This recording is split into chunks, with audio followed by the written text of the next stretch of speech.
આપણા બધાની શ્રદ્ધા કેવી છે ખબર છે?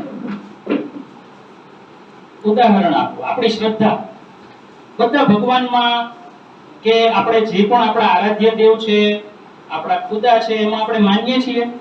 હા કે ના? હા. બધા હા.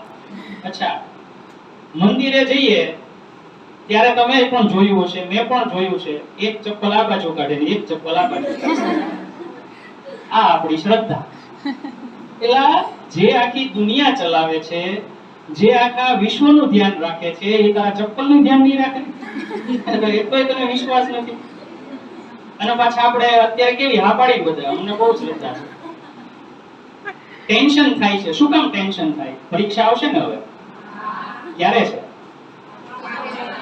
હા, તો હવે પરીક્ષા હોય એટલે કેટલા લોકોને ટેન્શન થાય છે? ટેન્શન ન થતું હોય તો ખોટું, થવું તો જોઈએ. બરાબર છે. પણ જે લોકોને ઈશ્વરમાં શ્રદ્ધા છે ને પોતાની મહેનત ને પુરુષાર્થમાં શ્રદ્ધા હોય ને, એને ટેન્શન કરવાની જરૂર